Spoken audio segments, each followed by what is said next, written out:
하나님의 말씀 보겠습니다. 하나님의 말씀은 빌립보서 3장 15절부터 19절 말씀까지 보시겠습니다.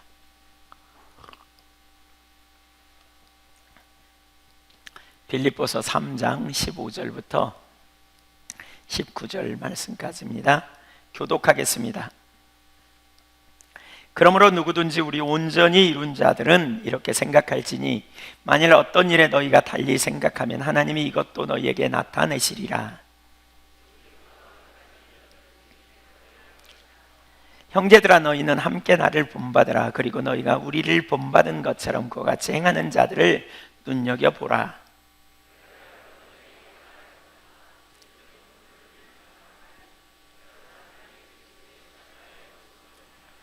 같이 그들의 마침은 멸망이요 그들의 신은 배요 그 영광은 그들의 부끄러움에 있고 땅의 일을 생각하는 자라. 주님의 은혜가 함께 하시기를 축복합니다. 오늘 빌립보서 강의 15번째 시간입니다. 바른 믿음과 바른 행함이라는 제목으로 말씀 나누도록 하겠습니다. 두 가지를 살펴보려고 합니다. 첫째, 생각이 중요하다. 생각은 참 중요합니다. 왜냐하면 우리가 생각하는 대로 살거든요. 우리의 행동은 생각에서부터 출발합니다. 어떤 생각을 갖느냐가 매우 중요합니다. 왜냐하면 생각은 행동으로 연결되기 때문이고요. 그래서 오늘 본문도 생각이라는 단어가 많이 들어옵니다. 제가 과거에 이렇게 생각 시리즈로 설교한 적이 있어요. 근데 그 생각 시리즈 설교가 제가 그 설교한 테이프가 판매됐는데 제일 많이 팔렸어요. 그게 아직도 많은 사람이 그 인터넷에 와서 생각 시리즈를 듣고 있기도 하는 것 같아요. 근데 오늘 본문에서 나오는 생각은 아주 중요한 부분을 다루고 있어요. 우리 믿음의 그 가장 기본적인 문제를 다루고 있어요. 우리가 오늘 읽은 본문에 생각이라는 단어가 5구절 속에 3번이나 그러니까 4번 등장합니다. 우리말 성경에는 3번 나오지만 영어 성경을 보면 4번 등장합니다. 15절을 읽어보겠습니다. 그러므로 누구든지 우리 온전히 이룬 자들은 이렇게 생각할지니 만일 어떤 일에 너희가 달리 생각하면 하나님이 이것도 너희에게 나타내시리라. 16절, 오직 우리가 어디까지 이르렀든지 그대로 행할 것이라. 이 16절을 뉴 킹제임스 버전 영어 번역을 읽어보니까 그런 말이에요. 그러나 우리가 어디에 이르렀든지 같은 법칙으로 행하고 같은 것을 생각해야 하리라. 그러니까 어디까지 이르렀든지 같이 생각해라. 똑같이 이렇게 생각해라. 그렇게 말합니다. 19절에도 나옵니다. 육체를 추구하는 자들에 대해서 말하면서 그들의 마침은 멸망이요 그들의 신은 배요 그 영광은 그들의 부끄러움에 있고 땅의 일을 생각하는 자라. 땅의 일을 생각하기 때문에 그렇게 산다는 거예요. 믿음으로 생각하기 때문에 믿음의 삶을 살고 땅의 일을 생각하는 자는 땅의 삶을 살고. 그래서 로마서 8장에서도 이제 하나님을 모르는 자연인과 영적인 사람 간의 차이를 이렇게 설명하면서 육신을 쫓는 자는 육신의 일을 생각하고 영을 쫓는 자는 영의 일을 생각하나니. 그래서 어떤 생각이 있느냐가 그 사람의 믿음을 반영하고 있다라고 말하고 있는 것이지요. 생각은 확신과 연결되어 있어요. 나는 이렇게 생각합니다 라고 하는 말 뒤에는 이렇게 확신과 연결되는 경우가 많아요. 그러니까 많은 경우에 나는 이렇게 생각합니다 그러면 자기 의견을 말하기도 하고 자기 신념을 말하기도 하고 자기 확신을 말하기도 해요. 근데 제가 전에 나눴죠. 의견은 뭐라고요? 그냥 견해예요. 의견은요 쉽게 바뀌어요. 의견에는 의심이 들어가면 바꿀 수 있어요. 그런데 신념은 잘 안 바뀌어요. 본인은 그렇다고 확실히 믿어요. 근데 신념과 확신은 참 바뀌기가 어려워요. 그러면 신념과 확신의 차이는 뭐냐? 신념은 그렇다고 말하지만 확신은 그렇게 실제로 사는 데까지 가는 거예요. 그래서 이 확신의 자리에 가면 그 확신이 변화되기가 참 쉽지 않아요. 근데 우리가 오늘 보는 이 본문에서 이렇게 생각할지니 라고 하는 말은 그런 확신을 가지고 있는 것에서 나오는 것을 말하고 있어요. 그래서 그렇게 생각하기 때문에 그렇게 사는 삶으로 연결되는 거죠. 그러므로 먼저 바른 믿음을 가지고 있는가를 우리가 확인해 볼 필요가 있다는 거죠. 바른 믿음을 가진 사람은 바른 생각을 하게 되고요, 그래서 바르게 행할 수 있어요. 그러나 잘못된 믿음을 가진 사람은 잘못된 생각을 하게 돼요. 잘못된 확신에서 잘못된 생각을 하게 되고, 그리고 그 생각대로 행하게 된다는 거죠. 오늘 본문을 보십시오. 15절. 누구든지 우리 온전히 이룬 자들은 이렇게 생각할지니. 여기서 온전히라는 단어는 헬라어 텔레이오이라는 단어입니다. 이 단어는 더 이상의 노력이 필요하지 않는 완전한 상태, 절대적 완전한 상태를 의미하는 것이 아닙니다. 그러니까 이전의 연약과 무지에 비하여서 상대적으로 꽤 성숙한 상태로서의 완전을 의미해요.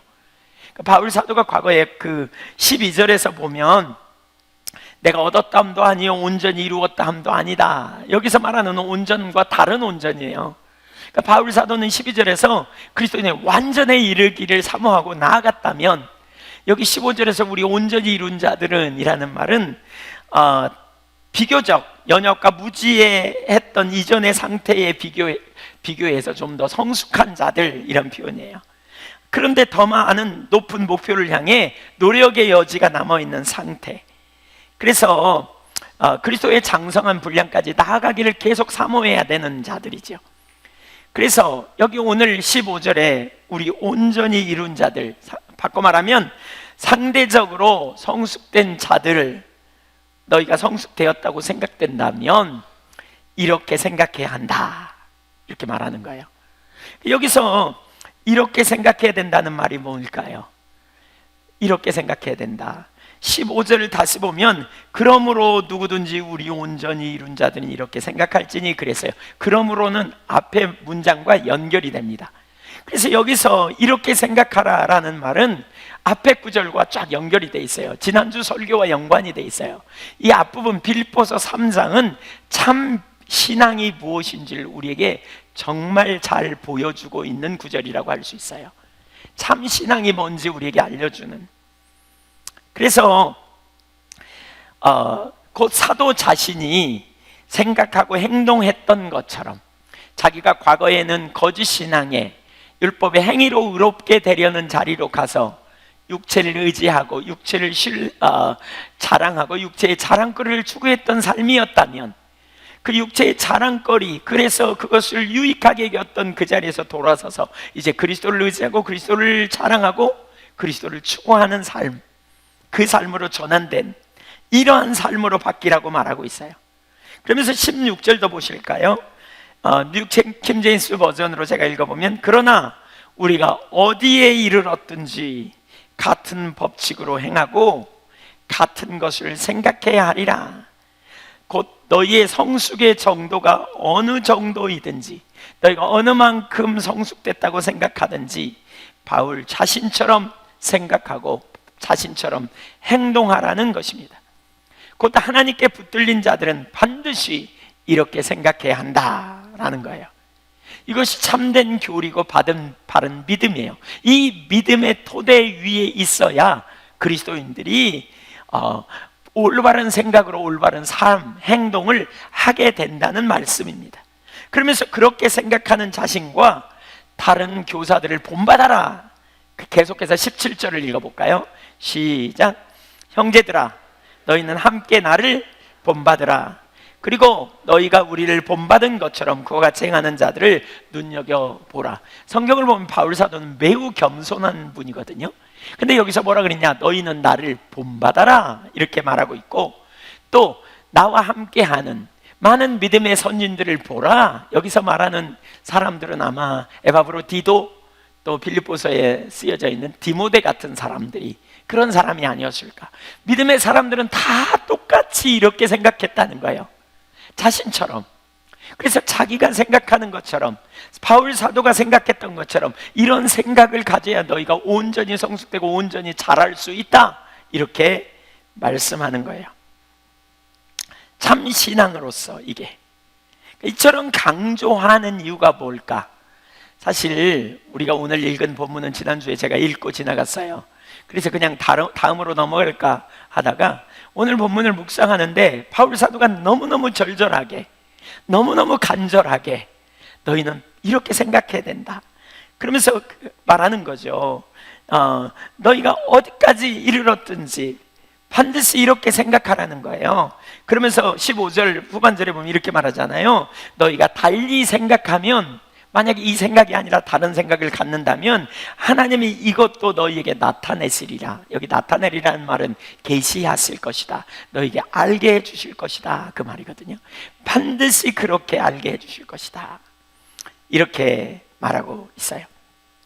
그러면 여기서 바울 사도가 말한 이렇게 생각하라, 성경에서 말씀하는 이렇게 생각해야 된다라는 우리가 해야 될 바른 생각이 뭘까요? 우리가 이미 지난주에 좀 부분적으로 살펴야 되지만 참된 그리스도인이 가져야 될 분명한 태도가 있다는 거예요.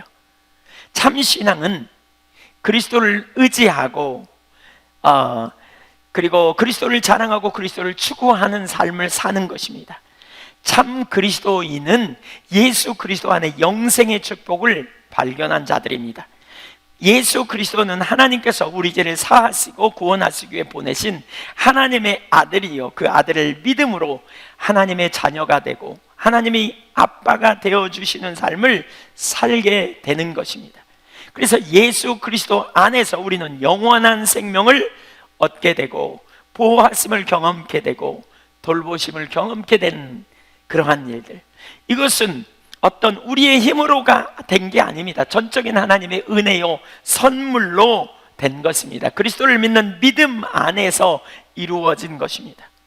그래서 참 그리스도인은 항상 그리스도를 의지해요. 예수 그리스도를 항상 신뢰해요. 참 성도는 그리스도를 아는 지식을 최고로 여겨 그리스도를 알기를 원하고 그리스도를 닮기 원하고 그리스도 예수께 붙잡힌 바 된 그것을 잡으려고 뒤에 있는 것을 잃어버리고 표대를 향해 달려가는 사람이 되어야 한다는 것입니다. 그리스도를 더 알기 원하고 그리스도를 인격적인 그리스도와의 실제적인 교제에 있기 때문에 그 삶이 되어야 한다는 것입니다. 자, 좀 무슨 말인지 어려워하시는 분도 있는 것 같아요. 좀 약간 마음을 느슨하게 생각하고 이해가 잘 안 되더라도 좀 깨닫게 해달라고 구하면서 들으십시오. 뒤에 가면 더 이해가 됩니다. 그래서 참 그리스도인의 삶은요, 뭐죠? 그리스도를 의지하고 그리스도를 자랑하고 그리스도를 추구하는 삶을 산다, 이건 이해해 주세요. 자, 근데 그 삶을 살려면 반드시 율법주의적인 사고가 깨져야 돼요. 여러분, 정말 중요한 게 이 율법주의적인 사고가 깨지는 거예요. 예. 당시 유대 율법주의자들이 빌립보서 3장 2절 이하에 보면 아마 바울에 의하여 세워진 그 교회를 회방하고 넘어뜨리게 하려고 했던 것 같아요. 그래서 뭐라고 그래요? 개들을 삼가고 행악하는 자들을 삼가고 손할례당을 삼가라, 육체를 해하는 자들을 삼가라, 이렇게 말하고 있죠. 그러니까 율법주의자들은, 유대 율법주의자들은 율법의 행위로, 유대교 제사 행위로, 그 다음에 할례를 행함으로 말미암아 의롭다함을 받아야 된다고 가르쳤던 것 같아요. 너희가 예수 믿는 거 좋아, 근데 그 의식도 지켜야 돼, 뭐 이렇게 가르친 것 같아요. 근데 그것은 거짓 신앙이에요. 곧 율법주의예요. 그들은 육체를 의지했어요. 육체를 자랑하고 육체의 자랑거리를 추구하는 자들이었어요. 율법주의는 자기 노력, 곧 자기 공로를 붙들어요. 그래서 그리스도를 의지하지 않아요. 율법주의는 자기 공로로 인한 열매, 자기 노력으로 인한 열매, 즉 그것을 육체라고 말하는데 육체를 의지하게 돼요. 이것은 오늘날 예수 믿는 우리에게도 나타나요. 곧 바꿔 말하면 오늘날의 율법주의는 이렇게 나타나요. 중요하기 때문에 잘 들으세요. 이론적인 지식을 가지고 인격체이신 하나님을 아는 것을 대체해버려요. 그러니까 성경 공부 많이 해서 성경에 관한 지식을 알면 하나님을 안다고 착각하는 거예요. 사실 그건 하나님을 아는 게 아니고 하나님에 관한 지식인데 하나님을 안다고 착각해요. 그러면서 뭐냐, 율법주의에 빠지면 그 아는 지식, 성경 공부 많이 한 그 지식을 가지고 자랑하고 자부심을 가져요. 또 율법주의에 빠지면, 율법주의는 뭐냐면 우리의 신앙은 의식을 통해서, 이 의식이 뭐예요? 예배는 그 자체가 소중하지만 예배도 의식이 될 수 있어요. 성경 공부도 의식이 될 수 있고. 근데 이 의식을 통해서 하나님은 우리와 만남을 원해요. 우리가 예배의 목적이 뭐냐? 예배는 예배당에 1시간에 거룩하게 앉아 있다가 가는 게 목적이 아니고요. 예배를 통해서 하나님과 만남을 하나님은 원하세요. 출애굽기 29장 42절 이하에 보면 그게 제사의 목적이었고, 오늘날 신약으로 말하면 예배의 목적이에요. 하나님과 만남이 있어야 돼요. 근데 많은 사람이 그 만남을 뭘로 대체하느냐? 예배당에 왔다 가는 것으로 대체해요. 그냥 의식에 참여하는 것으로 대체해요. 그러면서 내가 의식을 잘 참여했다, 새벽기도도 참여하고 저녁 예배도 낮 예배도 참여하고, 그것도 1년만 참여한 게 아니라 그냥 1년 내내 내 평생 그렇게 참여했다, 막 이런 걸 자랑하고 이런 걸 자부심을 가져요. 대체물들, 본질이 아닌 대체물들, 그리고 그것을 붙들면서 자부심을 갖고 우월의식을 갖고 다른 사람 앞에 자랑하는, 이게 육체예요. 이것이 바로 육체. 이 대체물들을 붙드는 게 육체라고요. 육체. 그렇게 될 때에 심각한 문제 중에 하나가 뭐냐면, 여러 가지 일들이 있지만 하나는 지난주에 우리가 나눴지만 믿음의 문제예요. 믿음에 대한 오해가 생겨요. 믿음. 구원을 얻는 믿음. 예를 들면 우리가 예수 믿으면 구원 받아요. 맞죠? 예수님이 우리의 죄를 위하여 십자가에 달려 죽으시고, 예수님은 하나님께서 우리의 죄를 사하시기 위해, 구원하시기 위해 보내신 하나님의 아들이시고, 이제 누구든지 예수 그리스도를 믿으면 영원한 생명을 얻어요. 맞습니까? 믿으십니까? 예. 근데요, 이 구원을 얻는 믿음에 관해서만 해도 많은 사람이 착각할 수 있어요. 율법주의에 빠지면. 왜냐하면 율법주의에 빠지면 예수 그리스도에 관한 몇 가지 지식으로, 이론으로 동의하면, 지적으로 알고 동의하면 믿음이라고 생각해요. 근데 그게 믿음이 아니에요. 그분에 관한 지식을 지적으로 동의하는 것을 믿음으로 생각하는 거, 이게 율법주의예요. 이론적인 이론을 아는 것으로 인해 자신은 하나님을 안다고 생각하고, 그 이론적 지식, 곧 하나님에 관한, 예수님에 관한 몇 가지 지식을 지적으로 동의하고 있기 때문에 자기는 믿는다고 생각하는데, 그것은 성경이 말하는 진정한 믿음이 아니라고요. 참 믿음은 인격체이신 예수님 자신을 알고 그분을 믿는 거예요. 예수님이 세상을 구원하시기 위해 성부 하나님께 보내심을 받은 성자, 하나님의 아들이심을 믿는 거예요. 아들이신 그분을 믿는 거예요. 예수님이 그런 분이다, 이걸 믿는 게 아니라 인격체 대신 그분 자신을 믿는 거예요.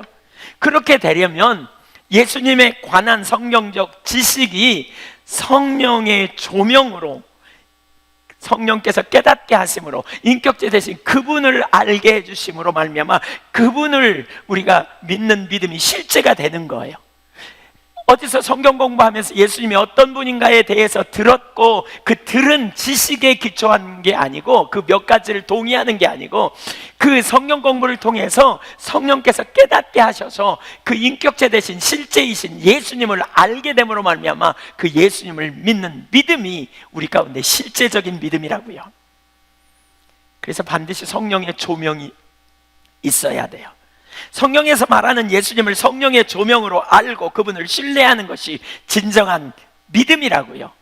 바꿔 말하면 우리가 예수 믿고 구원받았다고 말할 때 성령의 역사가 있어야 돼요. 성령께서 깨닫게 해주세요. 뭘 깨닫게 해주세요? 예수님이 어떤 분인지를 알게 해주세요. 예수님이 어떤 분이신가, 그 인격체이신 그분을 알게 해주세요. 그래서 우리는 그분을 신뢰하는 거예요. 그러니까 우리가 예수님을 진짜 믿으면 무슨 일이 벌어지냐면, 인격체 되시고 살아계신 생생한 예수님을 만나는 만남이 이루어지는 거예요. 예수님을 내가 아는 거예요. 내가 믿는 예수님을 개인적으로 알게 되는 거예요.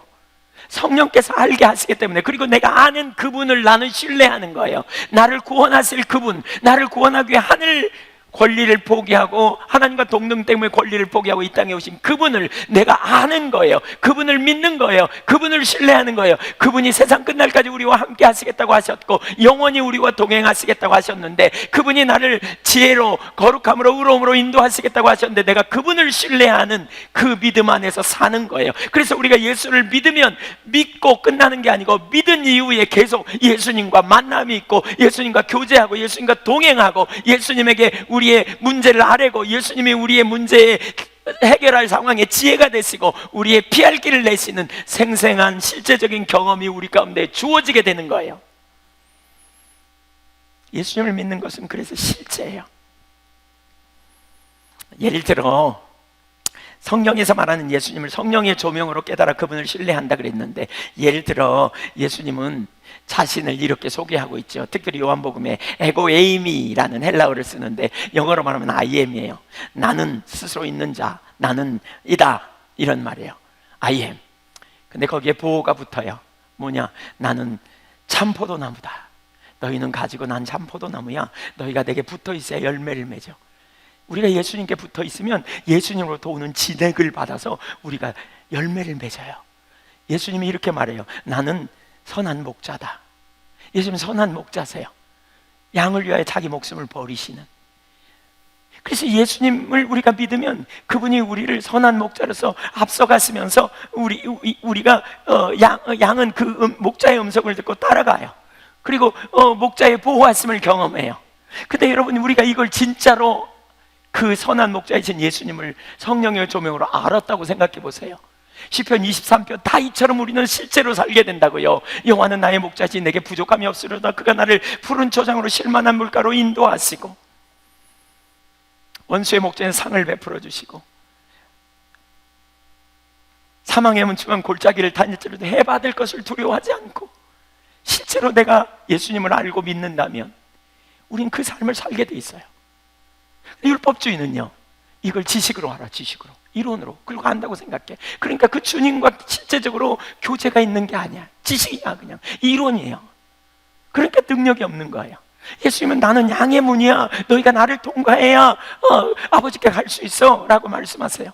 예수님은 나는 세상의 빛이야 라고 하셨어요. 예수님은 나는 길이고 진리고 생명이야 라고 하셨어요. 예수님은 나는 세상 끝날까지 너희와 영원히 함께 할 거야 라고 말씀하셨어요. 예수님은 우리에게 지혜와 거룩함과 의로움과 구속함이 되시겠다고 말씀하셨어요. 이렇게 인격자이신 그분, 우리의 구원자이신 하나님의 아들이신 예수님을 실제로 안다면 우리 신앙은 놀라워요. 그리고 우리 신앙은 이렇게 시작해요. 요한복음 17장 3절에 보면 영생은 곧 유일하신 참 하나님과 그의 보내신 자 예수 그리스도를 아는 것입니다. 영생의 삶이 뭐냐? 예수님을 아는 사람이에요. 영생을 얻은 자는, 예수 믿으면 영생 얻었다 그랬잖아요. 영생을 얻는 자는 예수님을 알아요. 왜? 만났으니까. 어떻게? 성령의 조명으로. 성령의 조명으로. 그리고 그 예수님을 시간이 지나면서 더 아는 데서 자라가면 자라갈수록 우리는 예수님과 교제하고 예수님과 동행하고 예수님 앞에 삶을 살고 예수님 앞에서 우리의 삶을 조정하는 일들이 실제로 일어나는 것이지요.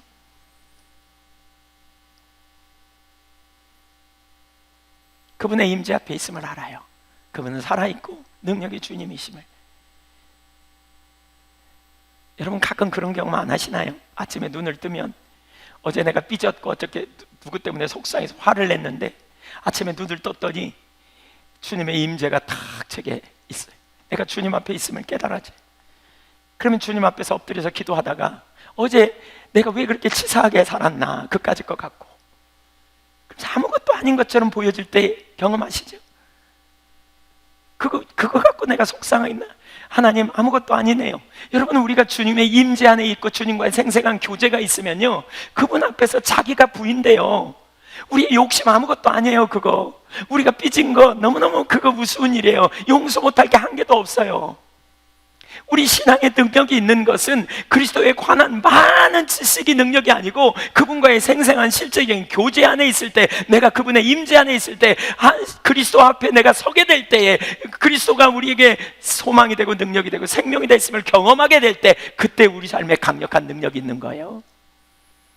율법주의에 빠지면요, 지식이에요, 이론이에요. 이론으로 머물러 버려요. 그러니까 능력이 없는 거예요. 참 신앙은 바로 성령의 조명으로 에고에이미라고 표현되어 있는 그 예수님을 아는 거예요. 그러니까 여러분, 그 예수님을 알기 시작하잖아요. 이렇게 만나잖아요. 그러면 어떤 일이 벌어지냐? 예수님을 아는 만큼 우리 삶에 능력이 있음을 보는 거예요. 그래서 바울 사도가 골로새서에서 뭐라 그랬어요? 지혜와 지식의 모든 보화가 그리스도 안에서 감춰져 있다 그랬어요. 그리스도를 아는 지식이 가장 고상하다, 이렇게 표현하고 있어요.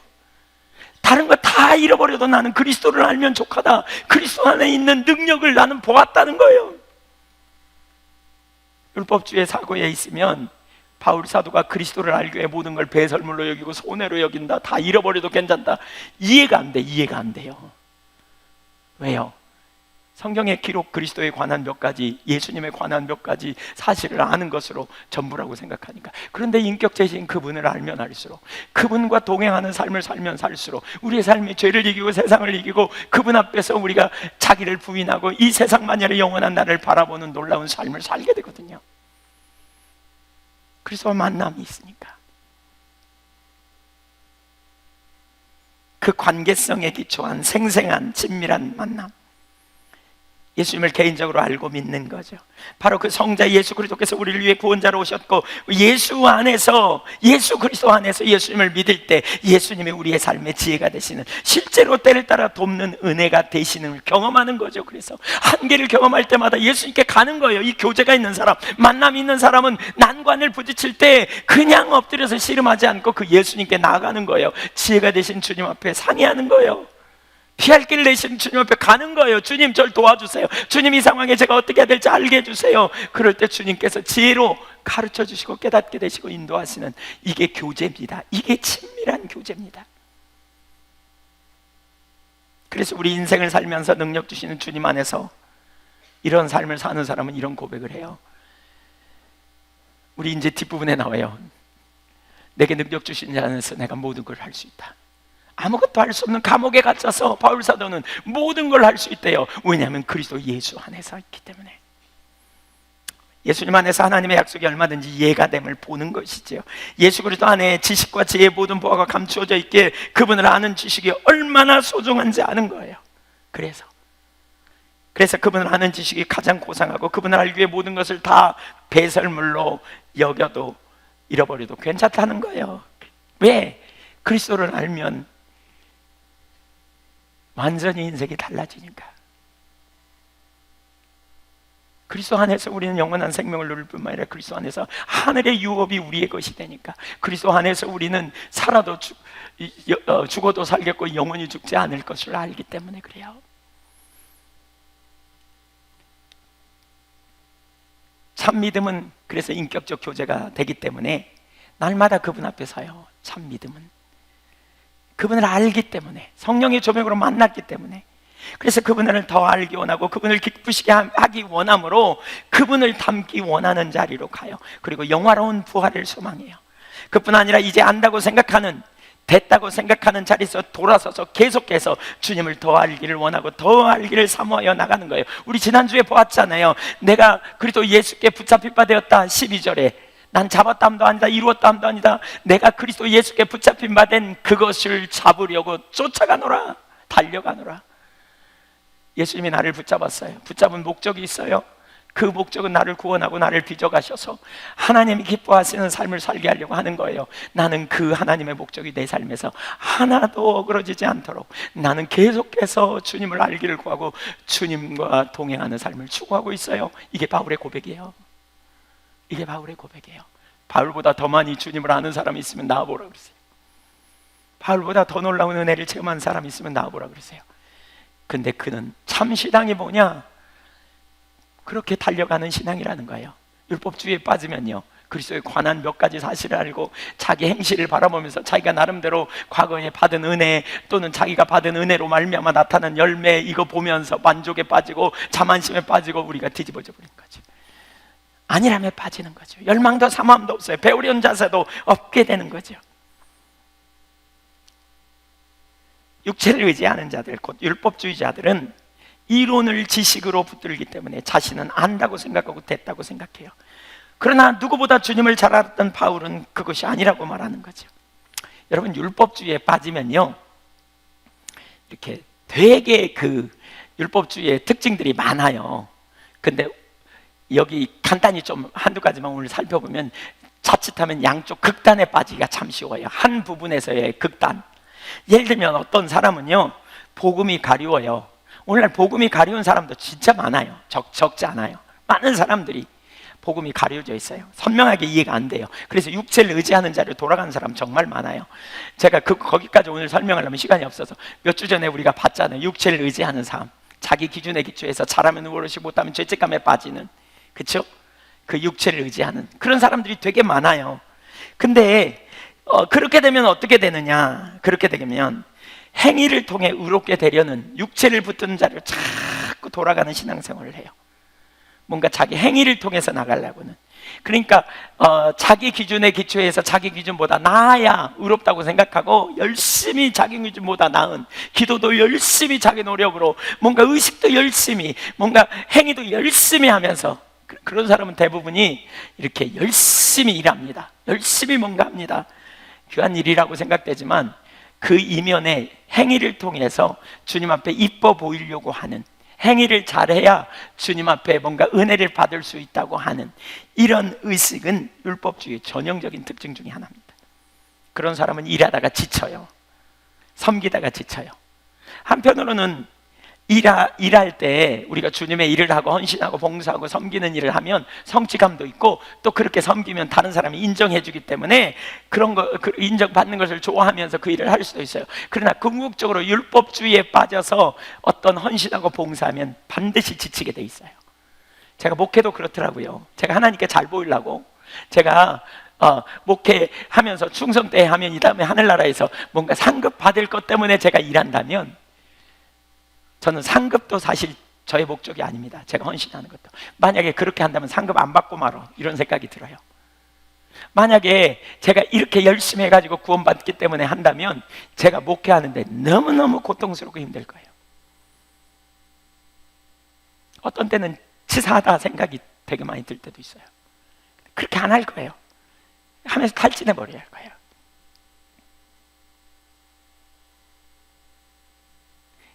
그런 경우에는 결국 뭐죠? 그 뒤에 행위를 통해 나가려는 율법적인 사고와 관련돼 있을 수 있어요.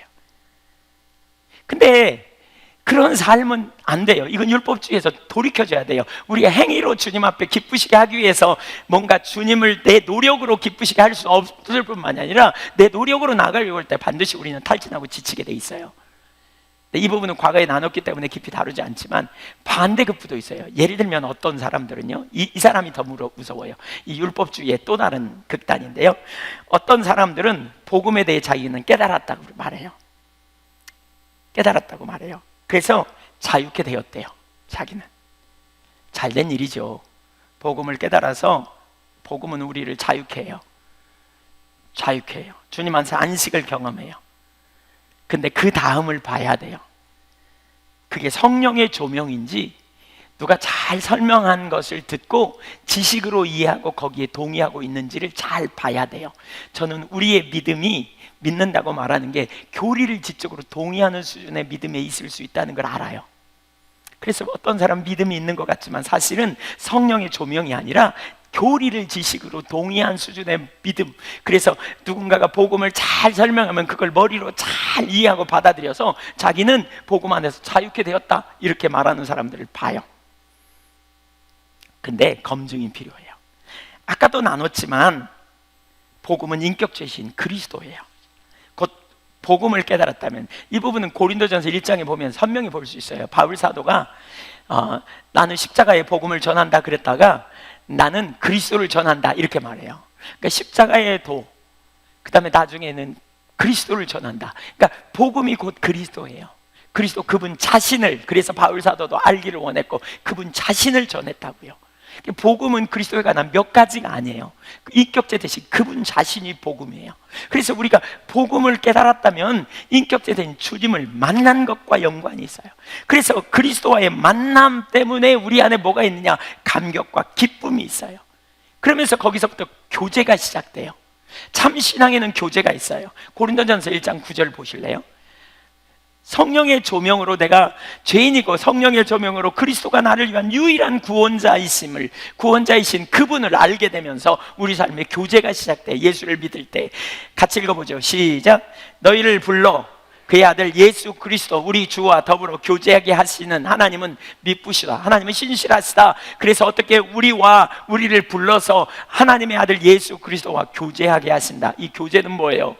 지적인 동의가 아니에요. 여러분, 생생한 교제, 펠로우십이에요. 코이노니아. 여러분 옆에 사람과 교제하는 것처럼 이렇게 실제적인 교제를 의미해요. 주님의 목적은 우리와 그의 아들 예수 그리스도와 더불어 교제케 하신다고요. 그래서 예수 그리스도와 교제 가운데 우리 마음이 주님을 알기 때문에 주님 앞에 서고 주님을 더 알기를 추구하고 주님과 동행하기를 원하고 또 주님을 기쁘시게 하는 삶을 살기를 원해요. 그래서 진짜 믿음은 진짜 주님을 만나면 우리 안에 갈망이 생기기 시작해요. 나를 위해 하늘 보좌를 버리고 오신 하나님의 아들 앞에서 내가 어떻게 살아야 될지, 내가 이 주님을 더 알기를 원할 뿐만 아니라 주님을 기쁘시게 하는 삶을 살겠노라, 이런 열망이 부어지기 시작해요. 거기에 지적인 동의 율법주의에 빠지면요, 그냥 그 다음에 말씀을 가지고 그냥 이렇게 몇 가지를 하면 되는 것처럼 생각해. 근데요, 관계가 생기면 몇 가지가 아니에요. 여러분, 부부간의 관계에 몇 가지 누를 지키면 되나요? 부부간의 관계가 얼마나 복잡합니까?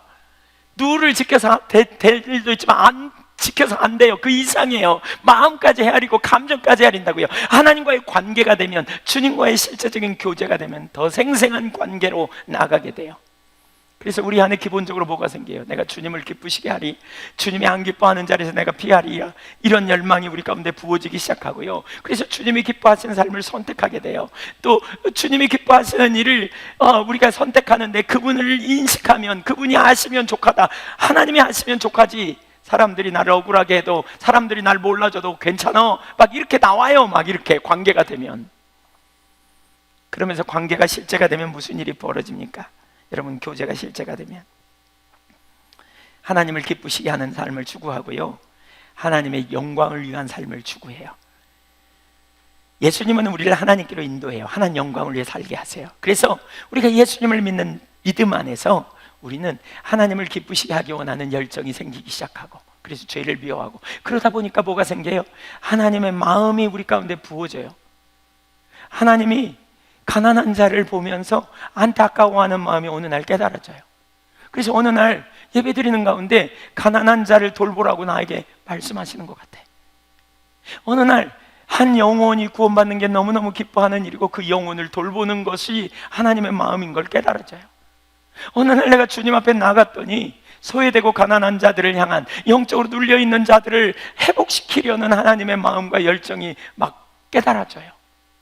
그러면 여러분은 어떻게 하시겠어요?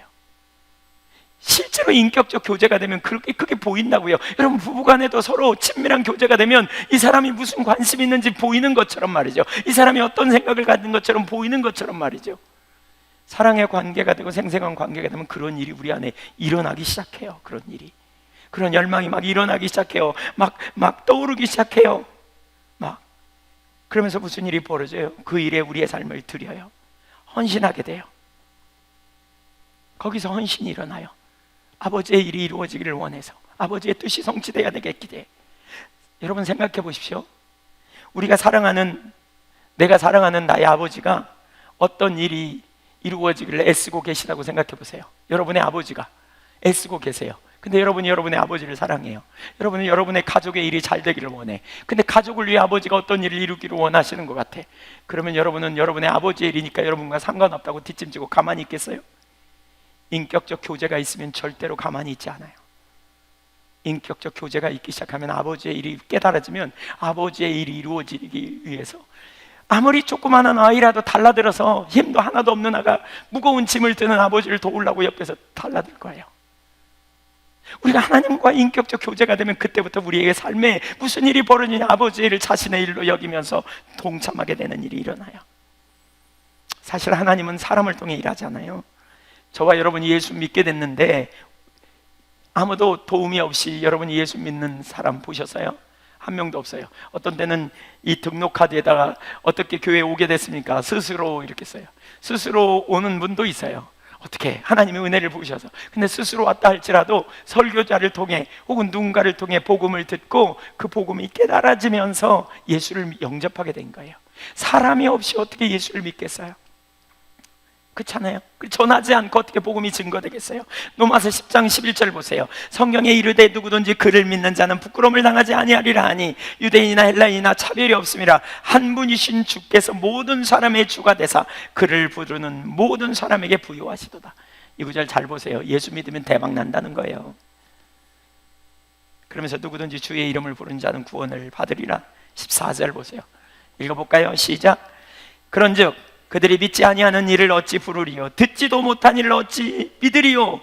전파하는 이가 없이 어찌 들으리요? 여러분, 전파하지 않고 어떻게 복음이 증거되겠어요?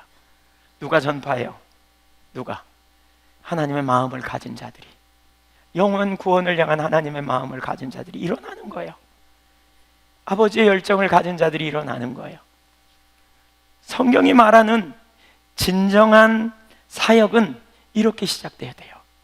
율법주의자는 율법주의에 빠지면 뭔가 하나님을 기쁘시게 하기 위해서 헌신해요. 뭔가 그렇게 기쁘시게 하면 내가 돌아올 복을 위해서 헌신해요. 뭔가 이렇게 하면 축복받는다 그러니까, 혹은 이렇게 하면 구원받을까 봐, 이렇게 하면 안 하면 두드러 맞을까 봐 이렇게 하는 헌신이에요. 율법주의자의 헌신은 진정한 헌신이 아니에요. 그것은 온전한 헌신이 아니에요. 그렇게 하는 사역은 진정한 사역이 아니에요. 반대로 율법주의에 빠지면 복음을 이해했대 이제. 그러니까 뭐예요? 금방 안주해요. 이론적 지식에 기초하여 머무르게 돼요. 나는 많이 그동안 헌신했는데 복음을 알았더니 이제 자유더라. 그러고 더 이상 사역이나 봉사하는 일에 관심도 없어. 그냥 인생의 목적이 눈앞에 가치에 있어요. 눈앞에 가치, 현세적인데 목적이 있어요. 뚜렷한 인생의 목적, 하나님을 위한 영광에 관심이 없어요. 그 목적이 뒤에 나오지만 세상적인 것에 불과하는데 자기 문제, 자기 관심사에만 집중해버려요. 그래서 진정한 성화의 자리까지, 하나님 나라를 위해 헌신하는 진정한 일꾼으로 성숙되지 못하는 거예요. 사역을 감당하는 자리까지 못 가버려요. 많은 사람들이, 오늘날 많은 사람들이 이 자리에 있습니다. 오늘날 한국교회에 예수 믿는 분들 정말 많습니다. 많죠? 많았습니다. 한때는 1250만 명, 4분의 1이 예수 믿었다고 그랬습니다. 물론 지금은 줄어들었지만 그분들이 많이 없어졌습니다. 대부분 돌아가셨을까요? 아니요. 믿음이 중간에 없어져 버렸습니다. 어디로 가버렸습니다. 그리고 한국교회는 지금 세상으로부터 심하게 질타를 받습니다. 기독교에 대한 부정적인 이미지. 왜 그럴까요? 많은 사람들이 율법적으로 예수를 믿어서 그렇습니다. 지식으로 동의했습니다. 예수 믿는다고 말합니다. 난 구원 받았다, 영생보험 든 것처럼. 이 다음에 천국 갈 거다. 근데요, 그 다음에 방향을 잃어버려버렸어요. 예수 믿었으니까 그 다음에 교리를 지적으로 몇 가지 동의한 다음에 예수 믿었어요. 그래서 우리는 칭의, 의롭다고 칭함을 받았다. 그리고 거기서 끝이야. 그리고 길을 잃어버렸어. 그리고 세상의 방법과 세상의 욕심을 따라 사는 거예요. 그렇게 살다 보니까 세상이 커 보여요. 세상에 만족이 있어요. 그러니까 슬그머니 떠나버린 사람들이 적지 않아요. 오늘날 교회에 나오지만 여전히 그 상태에 있는 사람들 적지 않아요. 근데 칭의에서 끝나는 것이 아니에요. 거듭 말씀드리면 칭의에서 끝나지 않아요. 지난주에 나눴지만 한국이 낳은 세계적인 신학자라고 칭하는 김세윤 교수가 쓴 글에 보면 그분이 그런 표현을 해요. 한국의 심각한 문제는 칭의, 의롭다고 칭함받는 것을 법정적 용어에서만 이해해서 그렇다.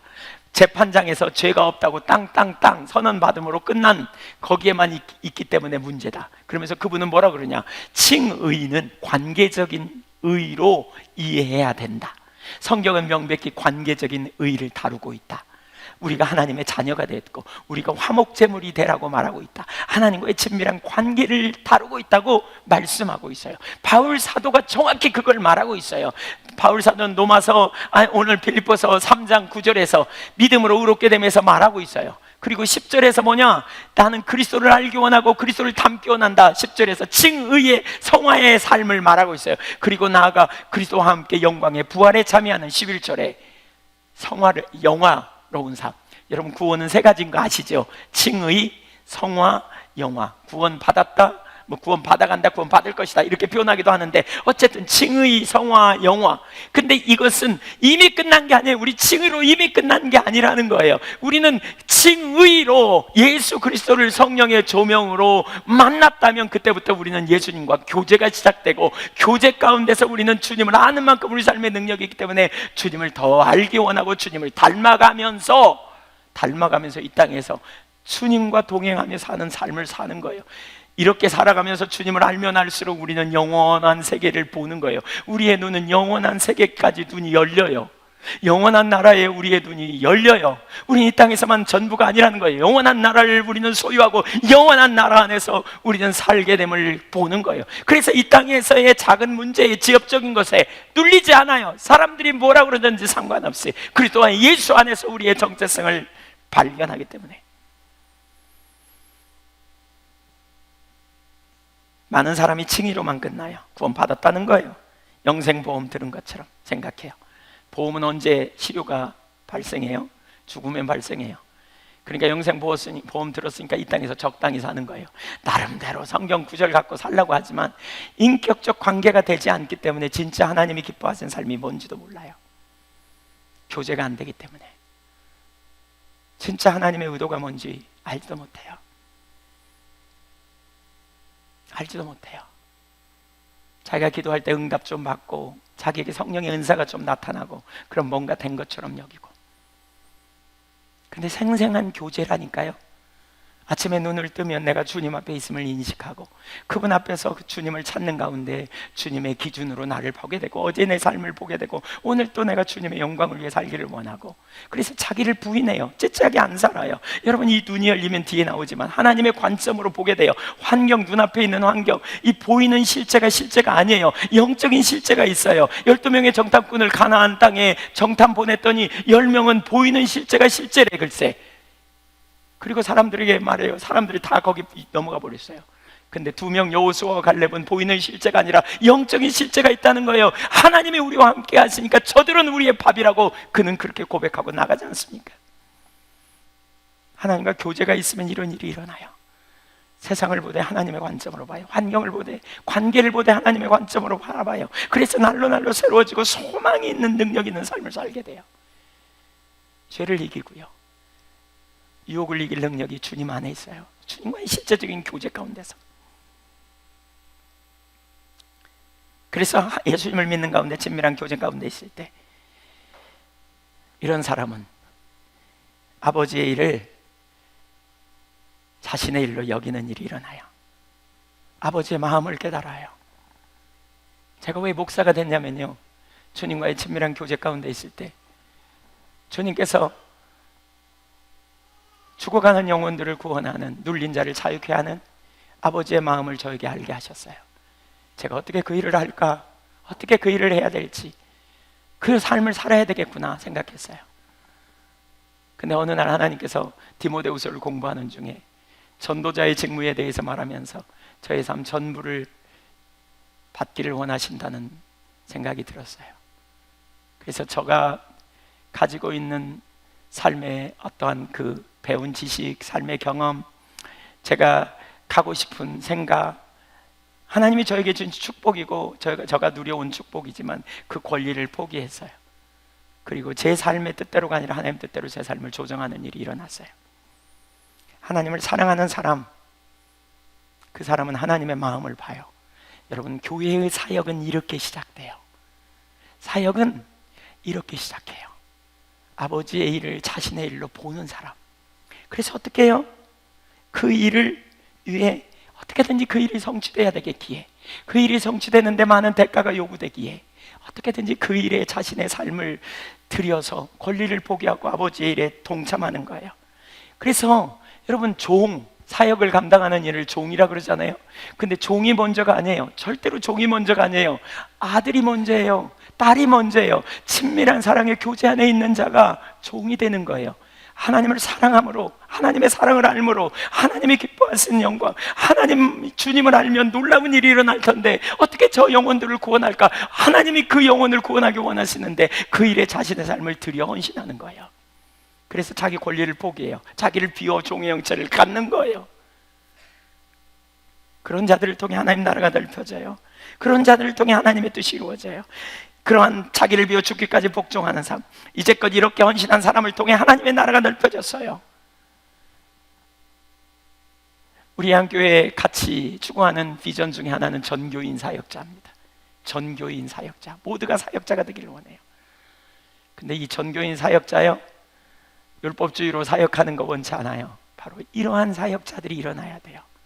주님을 알고 주님과의 친밀한 사랑의 교제 가운데 있는 자들, 주님의 마음에, 주님의 일에 자신의 삶을 들여 기꺼이 동참하는 자들, 하나님 나라와 영광을 위해 겸손히 서는 자들, 이런 자들이 성경이 말하는 진정한 참 종이에요. 이런 자들을 통해 하나님 나라가 넓혀지는 거예요. 그들은 복받기 위해 헌신하는 게 아니고, 구원받기 위해 헌신하는 게 아니고, 하나님이 뭐 더해 주신다 그러니까, 축복 주신다 그러니까 하는 헌신이 아니에요. 그들은 오히려 지금까지 하나님이 주신 헌신을, 축복을, 권리를, 축복받은 권리를 포기해요. 그래서 오히려 주님 앞에 삶을 조정하고 나가는 거예요. 자기에게 주신 달란트를 헌신하면서, 자기에게 주신 부귀와 명예를 헌신하면서 하나님 나라와 영광을 위해. 그래서 하나님 나라가 그렇게 넘기는, 우리가 꿈꾸는 전교인 사역자는 이런 과정을 통해 이루어지는 거예요. 하나님을 사랑함으로 아버지의 일을 자신의 일로 여겨 권리를 포기하는 헌신, 시간을 포기하고 물질을 포기하고 자신의 미래를 포기하고 하나님의 영광을 위해 헌신하는, 희생하는, 사람들에게 자기가 대접받을 권리를 포기하고 겸손히 섬기는 자리에 가는 그 헌신, 이런 사람들은 절대로 군림하지 않아요. 이런 사람들은 섬겨요. 이런 사람들은 철저히 이타적인 삶을 살아요. 하나님께서 종들을 위해 당신의 백성을 모은 것이 아니라는 걸 알아요. 당신의 백성들을 위해 종들을 모으세요. 섬기라고요. 그들을 세우라고요. 그들을 온전케 하는 일에 헌신하라고요. 기독교 역사를 보세요. 바로 이런 무리들을 통해서 주님의 나라가 넓혀져요. 오늘날 우리 한국 교회가 무너지는 이유 중에 하나는 종들이 정체성을 잃어버려서 그래요. 자기를 위해 교회가 존재한다고 생각하기 때문에, 자기를 위해 공동체가 존재한다고 생각하기 때문에 길을 잃어버린 거예요. 목회자도 말할 것 없고 교회에 세워진 리더들은 기억할 사실이 있어요. 하나님의 백성들을 위해 목회자도 세우고 종들을 세우신다는 사실을, 리더를 세우신다는 사실을 기억해야 돼요. 굴림해서는 안 돼요. 그것을 이용해서 자기 배를 채우려고 해서 절대로 안 된단 말이에요. 오늘 우리가 그 자리에 가야 돼요. 저도 그렇고 우리 모두가 그 자리에 서야 돼요. 기독교 역사를 보시면 바로 그런 무리들을 통해 주님의 나라가 넓혀졌던 거예요. 하나님 나라와 영광을 위해서. 그것이 바로 오늘 오늘 본문 앞에 빌립보서 2장 5절에서 우리에게 가르치고 있는 예수님의 삶이에요. 너희 안에 이 마음을 품으라 곧 그리스도 예수의 마음이니 그는 근본 하나님과 하나님의 본체이시나 하나님과 동등됨을 누릴 권리를 포기하시고, 예수님은 하나님과 동등됨을 누릴 권리를 포기하셨어요. 성부 하나님께서 인류를 구속하실 위대한 계획을 가지고 계시기에 그 성부 하나님의 마음을 아셨기에 그 일에 자신의 삶을 들여 헌신하는 권리를 포기한, 그래서 종의 형체를 가지시고 자기를 비워 죽기까지 쳐서 복종시키는 자리에 가신 거예요. 오직 아버지의 뜻이 이루어지면 족하기에. 여러분, 이런 사역자들이 일어나야 돼요. 참 신앙에 있으면 반드시 그런 사역자들이 일어나요. 반드시 그 방향으로 가게 돼요. 율법주의에 있으면요, 어느 날 중간치기예요. 어느 날로 머물러요. 됐다고 생각하고 안다고 생각하고 자기 과거를 돌아보고 이만하면 됐지라고 생각해요. 그러나 그래도 예수께 붙잡힌 바 된 그것을 잡으려고 바라봤던 바울 사도의 예를 생각해 보세요. 그의 목표는요, 그의 목표는 아버지의 일이었어요.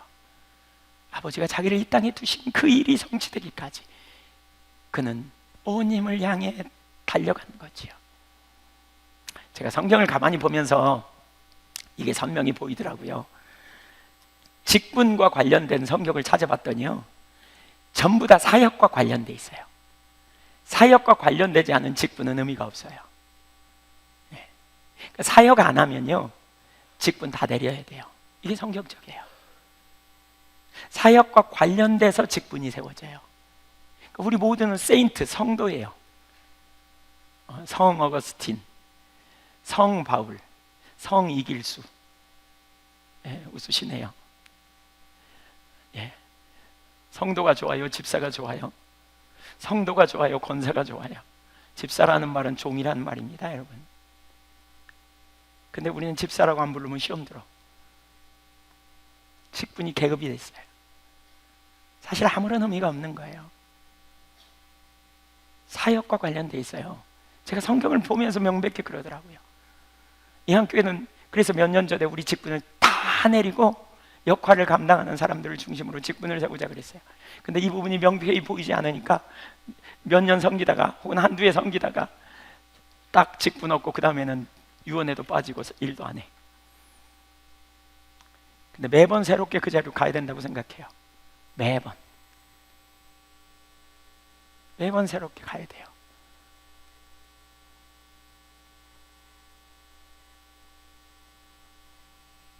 사실 저는 어떤 사람들이 예수님이 이루신 일들을 교리적으로 이해하고 그 교리적으로 잘 받아들여서 자유함을 누렸다고 말하면서 아무런 사역이나 하나님의 목적에는 관심도 있지 않는다면 그런 사람에게 속고 있지 않은지 살펴보라고 말하고 싶어요.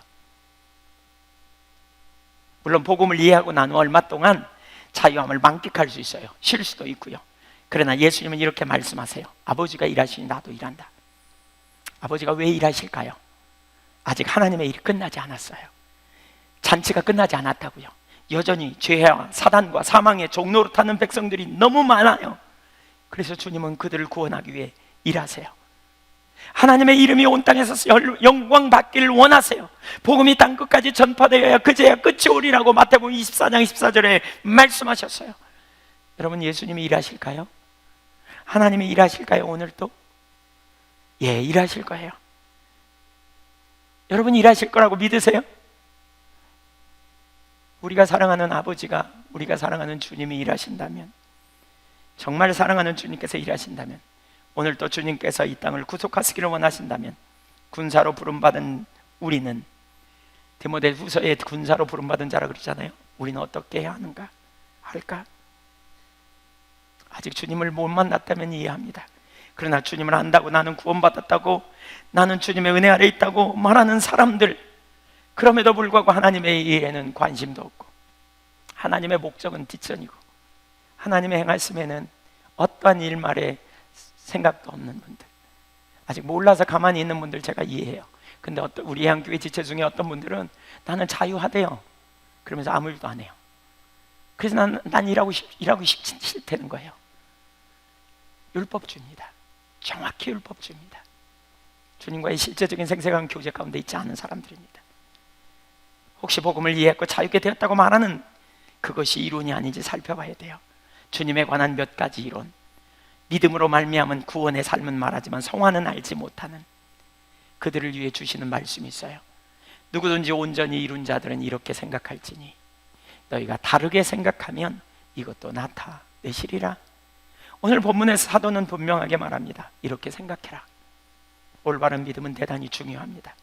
그리고 그 믿음의 확신에 기초하여 생각을 해야 합니다. 제가 말씀드리기는 우리 모든 성도님들이 다 사역해야 된다, 그 말은 아닙니다. 제가 알기로는 아직 주님을 더 아는 자리로 가야 될 분들 많습니다. 제가 알기로는 아직 주님과의 실제적인 친밀한 교제 가운데 있어야 될 분들이 많이 계십니다. 그분들은 주님을 더 아는 자리에 머물러 있으셔야 합니다. 율법 일을 통해서 뭔가 복음을 얻을 수 있다고 생각하는 건 율법주의입니다. 그런데 제가 말씀드리는 거는 여러분이 복음을 안다고 생각하고, 난 하나님의 사랑을 안다고 생각하고, 하나님을 사랑한다고 생각하고, 나는 복음 안에서 자유케 되었다고 하는 분들과 나누는 겁니다. 여러분이 그 자리에 있다면, 그럼에도 불구하고 여러분은 다르게 생각한다면 바로 이렇게 생각하라는 겁니다. 이렇게 바울 사도처럼 그리스도를 가장 소중히 여기는, 그리고 그분을 알기 위해 믿음의 경주를 하는 사도는 이렇게 생각했기 때문에 그런 삶을 살았습니다. 그 삶이 참된 그리스도인의 삶이에요. 율법주의가 깨뜨려지고 온전한 삶이 되실 수 있기를 주님의 이름으로 축원합니다. 두 번째, 땅의 일을 생각하는 사람들. 3장 18절 19절을 보겠습니다. 18절 19절 보겠습니다. 내가 여러 번 너희에게 말하였거니와 이제도 눈물을 흘리며 말하노니 여러 사람들이 그리스도의 십자가의 원수로 행하느니라. 그들의 마침은 멸망이요 그들의 신은 배요 그 영광은 그들의 부끄러움에 있고 땅의 일을 생각하는 자라. 여기 또 다른 생각을 가진 무리들이 있다. 땅의 일을 생각하는 자들이라고 말하죠. 아까 율법주의는 육체를 의지하고 자랑거리를 추구한다 그랬죠. 그래서 율법주의의 뿌리는 항상 뭐냐? 자기에게 있어요. 자기가 한 일, 자기가 이룬 일. 그래서 자기중심성에서 시작해요. 육체를 의지하는 율법주의는 십자가의 필요성을 보지 못해요. 자기 노력을 통한 구원을 생각하기 때문에, 노력으로 뭔가 내놓을 만한 것이 있으면 영적인 우월의식과 자부심에 빠지기 때문에 어떤 순간 됐다고 하고 배우려는 자세가 없는, 그래서 육체를 의지하는 사람에게 십자가는 의미가 없어요. 자신들의 선한 삶으로 하나님과 바른 관계를 가질 수 있다고 여기기 때문에 오히려 십자가의 원수라. 왜냐하면 십자가는 죄인된 자들을 위한 유일한 구원의 통로인데 십자가를 의지하지 않기 때문에 그래요. 그래서 그리스도를 의지하고 자랑하는 사람들은 십자가만이 나를 구원할 수 있습니다라고 고백해요. 스스로의 노력으로 하나님 앞에 설 수 있다고 말하는 사람은 누구나 십자가의 원수입니다. 하나님의 영광을 빼앗는, 이처럼 육체를 의지하는 사람은 십자가의 원수입니다. 그런데 오늘날 많은 그리스도인들 가운데 율법주의에 빠져있고 육체를 의지한다 그랬죠. 오늘날 율법주의는 아까 나눴지만 인격체신 그분을 이론으로 대체해버린 것들, 의식을 가지고 관계를 의식으로, 그러니까 의식으로 관계를 대체해버리는, 그리고 대체물을 붙드는, 이게 율법주의적인 사고라는 거죠. 그래서 가장 큰 문제는 인격체와의 생생한 교제가 되지 않는 거예요. 율법주의의 한계가 바로 여기 있어요. 왜 율법주의가 육체를 의지하고 율법을 자랑하며 육체를 추구하는 자로 가냐면, 육체를 의지하고 육체를 자랑하기 때문에 그리스도와의 교제가 되지 않기 때문에 우리의 눈이 영적인 분별력이 가려워요. 여러분, 정말 중요한 게 이거예요. 바리새인들은 누구보다도 성경을 많이 알았잖아요. 근데 영적인 분별력이 가리워서 그들이 메시아를 그렇게 사모하고 기다렸지만 메시아가 눈앞에 있는데도 못 알아봤어요. 영적인 분별력이 가려서 그래요. 우리의 영적인 분별력이 가리면, 아까도 나눴지만 진정한 실제와 눈에 보이는 실제, 뭐가 진리인지를 몰라요. 그냥 눈에 보이는 게 실제라고 생각해요. 진정한 실제, 하나님의 관점으로 그걸 볼 수 있는 눈이 열려요. 영적인 분별력이 주어지면. 근데 율법주의에 빠지면 주님과 생생한 교제가 되지 않기 때문에 영적인 분별력이 상실해요. 그래서 하늘의 비밀이 가려져 있어요. 그래서 영원한 나라, 한 전형적인 예는 영원한 나라를 말해요. 천국에 간다고 말해요. 그리고 그 나라를 사모한다고 말해요. 근데요, 실제 현재적으로는 그 나라를 잘 인식하지 못해요. 그래서 여전히 이 땅에서의 삶의 소망을 둬요.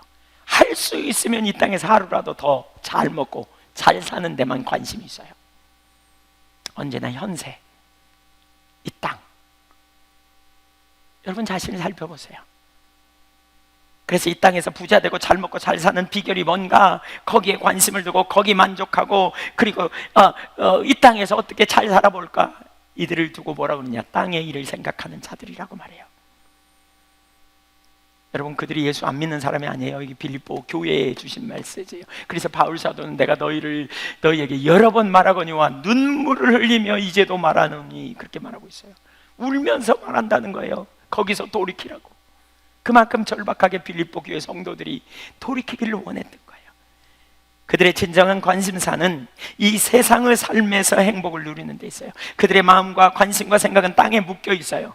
바울이 그들을 향해 뭐라 그러냐, 그들의 신, 그들의 하나님은 스토목, 위라는 거예요. 위, 배. 무슨 얘기예요? 그들은 언제나 자기 중심이에요. 자기 목적, 자기 관심사.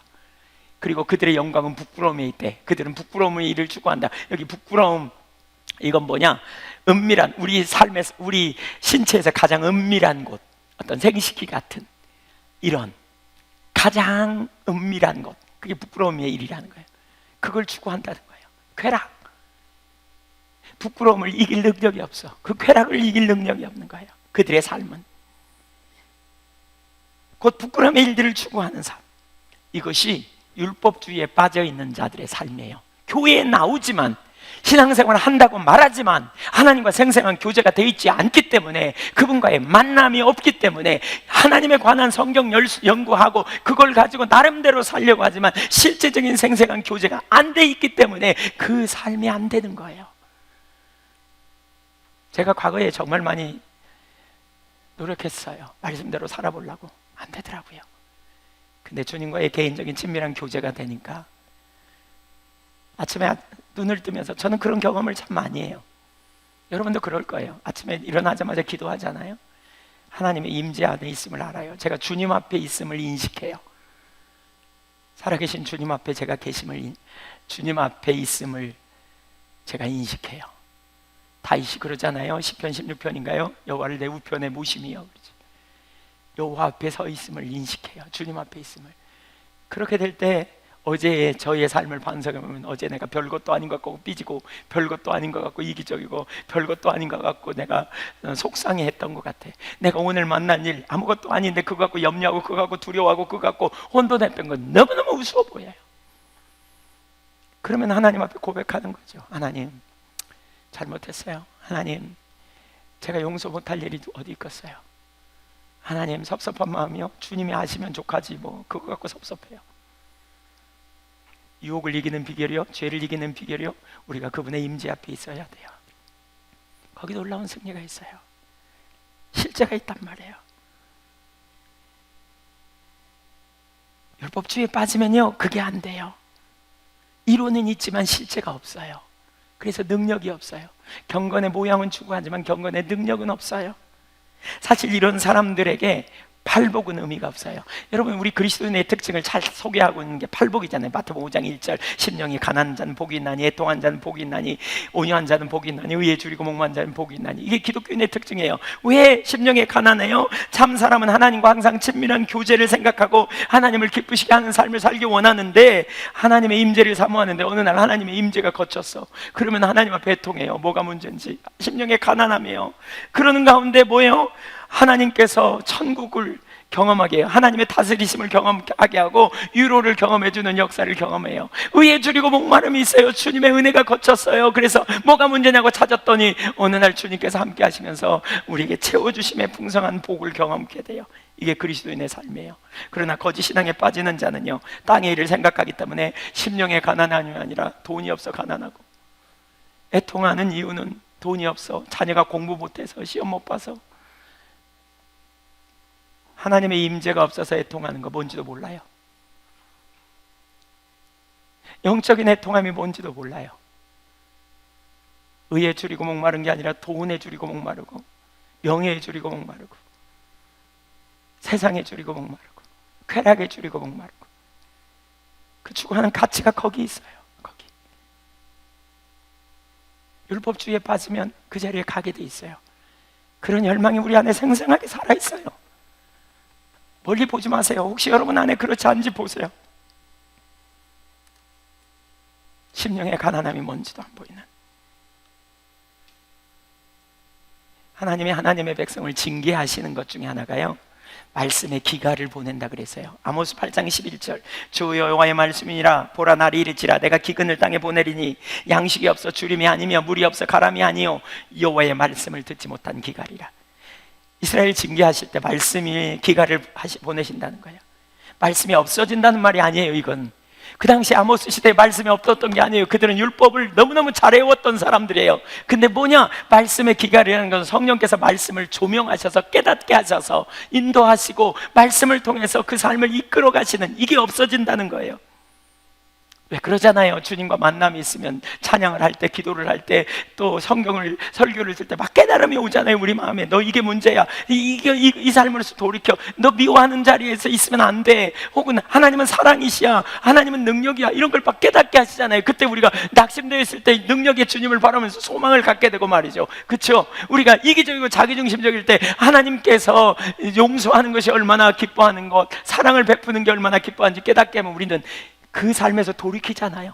여러분 중에 어떤 분은 오늘 예를 들면 누구하고 싸우고 기분이 안 좋았어. 근데 찬양과 경배 중에 주님께서 나와 함께 하시고 내가 너를 안다고 주님께서 여러분에게 깨달음으로, 성령의 조명으로 기록된 말씀이 조명되는 이런 일들이 일어났다면 여러분의 삶에 무슨 일이 있어요? 그래요, 주님이면 좋게요. 그리고 여러분의 우울한 감정은 끝났을 거요.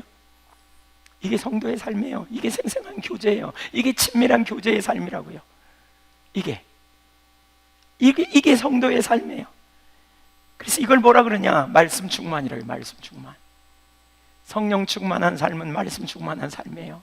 성령께서 계속 깨닫게 하시고요, 말씀이 계속 깨달아져요.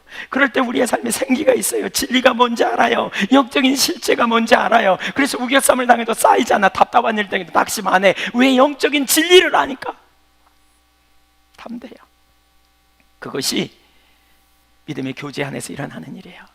생생한 교제. 그 말씀이 우리를 자꾸 일으켜 주세요. 그것이 참 신앙의 삶이에요. 그리고 그런 말씀이, 그런 사람이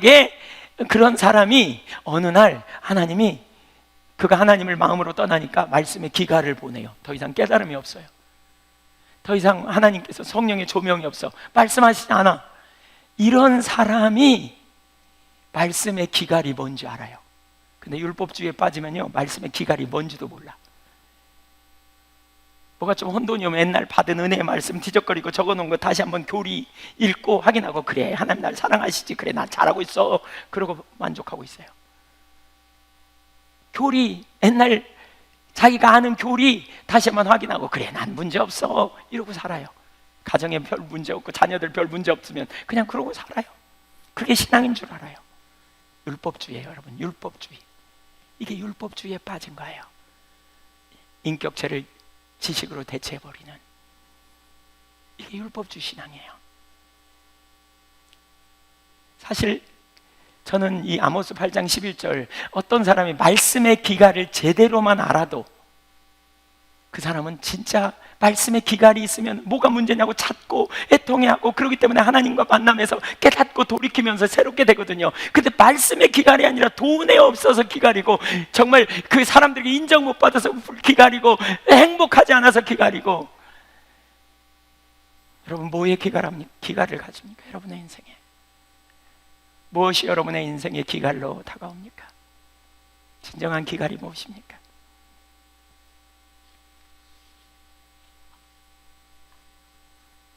기갈이 뭔지만 알아도 그의 삶은 돌이킬 텐데, 반대로 돈 잘 벌고 사업 잘 되고 자녀가 나름대로 잘하고 있으면 절대로 기갈이 오지 않아요. 말씀의 깨달음이 없어도, 말씀의 조명하심이 없어도, 절대로 자신의 상태가 비춰지지 않아도, 임재가 걷혀 있어도 애통하거나 의에 줄이고 목마름이 없어요. 난 잘하고 있다고 생각해요. 이것이 땅의 일을 생각하는 자의 모습, 율법주의예요. 예수를 믿음에도 불구하고 왜 그 자리에 가요? 신앙이 가려서 그래요. 그래서 사도는 그렇게 말하는 거예요. 너희가 달리 생각하면 이렇게 나타낼지니. 여러분 자신을 살펴보십시다. 우리 자신을. 오늘 이 빌립보서 3장 말씀을 우리가 오랫동안 살폈는데, 몇 주간에 걸쳐 살폈는데, 정직하게 대면해 봅시다. 나의 신앙이 어떤지. 선한 목자이신, 양의 문이 되신, 길이요 진리요 생명이 되신, 빛이 되신, 그래서 그분을 믿으면 그리스도와 함께 영원한 삶을 살게 되고, 그 안에서 그를 의지하는 자에게 지혜와 거룩함과 의로움이 되셔서 생생하게 나의 지혜가 거룩함이 의로움이 되시는 주님을 경험하는, 생명의 성령의 법을 경험하는 이 삶이 우리의 신앙인데, 지금 여러분은 어떤가? 만약에 그런 예수님을 발견했다면 우리는 그렇게 예수님을 찬양할 거예요. 제가 찬송가 하나 소개하고 마치려고 그러는데요, 찬송가 102장에 보면 이런 찬양이 있어요. 여러분 그렇게 102장, 옛날 찬송 102장이고요 지금 94장이에요 주님을 만난 사람은 다 이런 고백을 해요. 주님을 만난 사람, 여러분 예수님에 대해서 찬양한 사람들 보세요. 그 사람들이 인격적인 교제가 있기 때문에 이런 고백을 할 수 있지, 율법주의에선 절대로 이런 고백이 나오지 않아요. 주 예수보다 더 귀한 것은 없네, 이 세상 부귀와 바꿀 수 없네, 영죽은 내 대신 돌아가신 그 놀라운 사랑 잊지 못해, 주 예수보다 더 귀한 것은 없네, 이 세상 명예와 바꿀 수 없네, 이전에 즐기던 세상 일도 주 사랑하는 맘 뺏지 못해, 주 예수보다 더 귀한 것은 없네, 이 세상 행복과 바꿀 수 없네, 유혹과 핍박이 몰려와도 주 섬기는 내 맘 변치 않아, 세상 즐거움 다 버리고 세상 자랑 다 버렸네, 주 예수보다 더 귀한 것은 없네, 예수 밖에는 없네. 이 앞뒤 계속 예수님은 누구신가, 나의 기쁨 나의 소망, 예수는 나의 힘이요 위에 계신 나의 친구, 내 진정 사모하는 친구가 되신 주 예수 내가 알기 전, 이 가사 하나하나를 보십시오. 그들은 모두 인격적인 주님과의 친밀한 교제 가운데 있었던 사람입니다. 그래서 예수님을 아는 지식이 가장 고생했던, 그분과 생생한 친밀한 교제에 있는, 저 장미꽃 위에 이슬 아직 맺혀 있는 그때에 주님 나와 나를 친구 삼으셨네, 우리 서로 받은 그 기쁨은 알 사람이 없도다. 이게 우리의 신앙입니다. 이게 우리의 신앙입니다. 여러분, 예수님을 아십니까? 예수님이 여러분의 주님이시고 그 예수님과 생생한 교제 가운데 있습니까? 아니면 여러분의 믿음은 지적인 동의에 머물고 있습니까? 교리를 한다고 생각하고 교리로 만족하지만 동행하는 삶이 되지 않는다면 여러분의 생각은 율법주의에 붙들려 있을 수 있습니다. 그래서 여전히 세상을 탈피하지 못합니다. 그래서 영원한 하나님 나라에 관심을 두지 못합니다. 영원한 하나님 나라의 영광을 보지 못합니다. 그러니까 자꾸 땅에 매입니다. 세상에 매입니다. 육신에 매입니다. 현실의 전부인 줄 생각하고 살아갑니다. 우리의 눈이 열려지기를 간절히 소원합니다. 아멘. 바울의 눈물의 권면, 그게 제 심령입니다. 이 한교회 성도님들을 제가 눈물로 권면하고 싶습니다. 제발 율법주의에 빠진 상태에 머물러서 그것이 전부인 것처럼, 이미 아는 것처럼 여기지 않고 믿음으로 주님을 향해 나갈 수 있기를 간절히 원합니다. 기도하겠습니다.